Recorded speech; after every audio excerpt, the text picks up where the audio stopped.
अगर कोई पूछे तुमसे कि क्या खोया और क्या पाया है, तो बेशक ये कहना कि जो खोया वो मेरी नादानी थी और पाया वो प्रभु की मेहरबानी थी। खूबसूरत रिश्ता है मेरे और प्रभु के बीच में। ज्यादा मैं मांगता नहीं और कम वो देता नहीं। आज सुबह सुबह मेरी खुदा से मुलाकात हो गई। मुलाकात क्या, एक दो पल की बात हो गई। मैंने पूछा खुदा से कि आज मेरे सामने ये प्रेक्षक होंगे वो कैसे होंगे। खुदा ने मुस्कुराते हुए कहा कि संभाल के रखना मेरे दोस्त, बिल्कुल मेरे जैसे होंगे। આજે તો અહીંયા મોજે મોજ છે બાપ।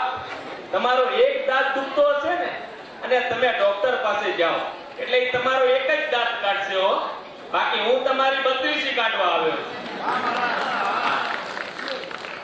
મારો દોસ્તાર એક રાજુ જીભે થોડું અટકે, એકવાર મેં એને કીધું ચાલ આપણે ડાયરો સાંભળવા જઈએ, અને એ ડાયરામાં વળી મારો પ્રોગ્રામ છે ભીખુદાન ગઢવી સાથે।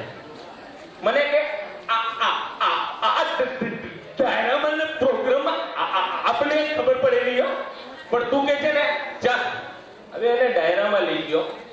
ડાયરો સવારના 6 વાગે પૂરો થયો। મેદાનમાંથી આખી મેદની ખાલી થઈ ગઈ, પણ રાજુ ક્યાં મને ગળે નહીં। પેમાજી રાજુને ફોન લગાડ્યો। મેં કીધું હાલો રાજુ ક્યાં? મને કે ગોલ્ડન લોજમાં। મેં કીધું ગોલ્ડન લોજમાં? ઠીક છે ચાલ આવું છું। હવે ગોલ્ડન લોજમાં પહોંચ્યો। મેં કીધું ગોલ્ડન લોજમાં શું કરતો હતો?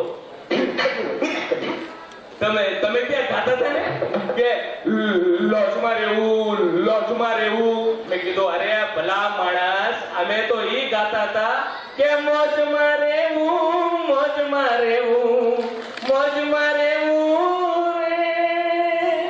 આ રાજુના એક એક કિસ્સા કહું ને તમને તો દિવસોના દિવસો નીકળી જાય બાપ। એકવાર એ બસ સ્ટોપ પર ઊભો હતો અને એક ભાઈ ત્યાં બસ પકડવા આવ્યો, અને એ ભાઈના નસીબ એવા સારા કે એક બસ આવીને એને રાજુને પૂછ્યું કે આ બસ ક્યાં જશે? એટલે રાજુ કે એટલે પેલો ભાઈ કે ખાર કે નહીં, એટલે બસ નીકળી ગઈ। થોડી વાર બીજી બસ આવી, વળી પૂછ્યું આ બસ ક્યાં જશે? બોલો ભાઈ કે ખારગર કે નહીં, એટલે બીજી બસ નીકળી ગઈ। એટલી વારમાં ત્રીજી બસ આવી, એટલે વળી પૂછ્યું આ બસ ક્યાં જશે? ભાઈ કે ખંડેશ્વર કે નહીં, એટલે ત્રીજી બસ નીકળી। હવે આવી મગજમારીમાં એ ભાઈનો મગજ છટક્યો। આવામાં ચોથી બસ આવીને એટલે પૂછ્યું આ બસ ક્યાં જશે? પેલા ભાઈએ એને કાનના નીચે વગાડ્યો। રાજુ કે ખબર નથી। અરે કે ભલા માણસ, પેલા કે એને ખબર નથી હે, મારી 4 બસ નીકળી ગઈ। આમ તો તમે ટ્રેનમાં બધા મુસાફરી કરતા હશો, હું કરું છું, પણ એકવાર છે ડબ્બામાં 50 રૂપિયા એક ભાઈના ખોવાઈ ગયા। તો એ ભાઈ ગોતવા લાગ્યો, બીજા 4-5 જણા હતા, ક્યાં હુઆ ભાઈ ક્યાં હુઆ? કે 50 રૂપિયા ખો ગયા હે, ઢૂંઢ રહા હું। એટલે એ ગોતવા લાગ્યા। બાજુમાં એક મૌલાના મુસ્લિમ ભાઈ બેઠા હતા, એ બોલ્યા યા અલ્લાહ બિસ્મિલ્લાહ। એટલે બધા એને કે બિસ્મિલ્લાહ તો 30 भी मिलेगा, ढूंढो। બાકી તો આજે અહીંયા સર્વ સમાજ સંઘ એવં શ્રી કચ્છી ભાનુશાલી યુવા સંઘ ના નેજા હેઠળ અને શશીભાઈ ભાનુશાલી ની પ્રેરણાથી આજે જે સપ્તરંગી મેઘધનુષનો કાર્યક્રમ યોજાયો છે, આ સંગઠનની ભાવના જોઈને મને કચ્છી કવિતાની 4 લાઈનો હમણાં યાદ આવી ગઈ છે, તમારી સમક્ષ રજૂ કરું છું કે ના વાદ ખપે ના વિવાદ ખપે, ના વાદ ખપે ના વિવાદ ખપે, પાકેતા બસ પેન્ટ में प्रभाव खपे। ना नाम खपे ना तख्ती खपे, ना नाम खपे ना तख्ती खपे, पाकेता बस प्रभु जी भक्ति खपे। ना मान खपे ना पद खपे, ना मान खपे ना पद खपे, पांगेता बस ई पांजो संगठन खपे। ना दंगा खपे ना फसाद खपे, ना दंगा खपे ना फसाद खपे, पाकेता बस भारत देश जी एकता खपे। बाकी એકવાર એક ભાઈ પાયલોટ બનવા ગયો। પાયલોટની એની પરીક્ષા પૂરી થઈ એટલે મેનેજરને કીધું કે મને મારા મોટી ઉંમરના દાદા દાદી છે એમને મળવા જવું છે, તો મને પ્રાઇવેટ હેલિકોપ્ટર મળશે? તો મેનેજરે કીધું ઠીક છે ઓકે 2 કલાકમાં પાછો આવજે. એટલે એને હેલિકોપ્ટર સ્ટાર્ટ કર્યો.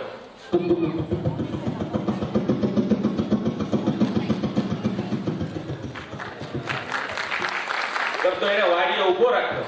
દાદા દાદીને મળ્યો, ચાય પાણી પીધી, થોડી વાર વાતચીત કરીને પછી કીધું ઓકે ચાલો મારો ટાઈમ થાય છે હું જાઉં છું. અને જેવો એ નીકળ્યો તો એના મોટા ઉંમરના દાદાએ બૂમ પાડી, ઉપર તો રે અને હું પણ તો જાઉં કે તું હેલિકોપ્ટર કેમ ચલાવે છે બેટા. એટલે કે દાદા તમે આવશો કે ઠીક છે ચાલો. એટલે દાદાને લીધો. હવે દાદાને લીધો, દાદી રહી ગયા. એટલે દાદી પાછળથી બૂમ પાડે, એટલે કે દાદીમાં તમે આવશો કે ઠીક છે ચાલો તમે પણ આવો. એટલે પ્રાઇવેટ હેલિકોપ્ટરમાં એક જ જણાની બેસવાની જગ્યા હોય, પણ જેમ તેમ કરીને દાદાને આ બાજુ બેસાડ્યો, દાદીને આ બાજુ બેસાડ્યો અને હેલિકોપ્ટર ચાલુ કર્યો. ને હેલિકોપ્ટર થોડો ઉપર ગયો ને, દાદીમાં ડરી ગયા. દાદીમાં તમે અવાજ નહીં કરો, ચલાવવામાં તકલીફ થાય છે. અને દાદીમાં ચૂપ થઈ ગયા. થોડી વાર પછી આમ ઉપર ગયો, વાદળો સાથે વાતો કરવા લાગ્યો. દાદીમાં ફરી ડરી ગયા. દાદીમાં હવે તમે અવાજ કર્યો છે ને તમને નીચે ઉતારી દઈશ.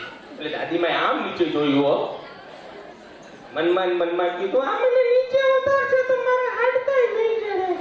એટલે દાદીમાં એકદમ ચૂપ. હેલિકોપ્ટર આમ ઉપર ગયો, આમ ફરીને પાછો વાડીએ ઉતર્યો. ત્યાં દાદીમાં ઉતર્યા. બેટા હું કઈ બોલી? બેટા કે ના.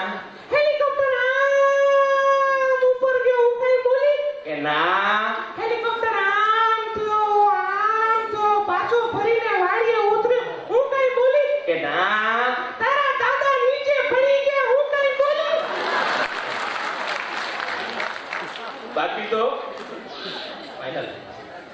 બાકી તો આવું છે ને કે એકવાર હું જમવા બેઠો. એટલે એમ તો રોજ બેસું છું, પણ એક કિસ્સો એવો છે. જમવા બેઠો ને પેલી જ રોટલી કોરી આવીને એટલે મેં બૂમ પાડી, ના ઘરમાં ઘી નથી. રસોડામાંથી કાંઈ અવાજ ન આવ્યો. એવામાં બીજી રોટલી આવી, એ સાવ કોરી. વળી મેં બૂમ પાડી, કા ઘરમાં ઘી નથી. અંદરથી કાંઈ અવાજ ન આવ્યો. અને ત્રીજી રોટલી જ્યારે કોરી આવીને મારો મગજ ભર્યો. મેં જોરથી બૂમ પાડી, કા ઘરમાં ઘી નથી. અને અંદરથી છૂટો વેલણનો ઘા આવ્યો. ધૂક ધૂક કરતો સીધો મારા કપાળે આવડો મોટો ઢીંચો થઈ ગયો. મેં મનમાં કીધું કે આ તો ભાઈ તકલીફ છે ને, ખાઈને હું નીચે લટાર મારવા નીકળ્યો. અને મને સામે મારો મિત્ર મળ્યો ને મને કીધું કે આ શું ઢીંચો? વળી મને કે તું દવા કરજો ને તો એક કામ કર, આના ઉપર ઘી લગાડ,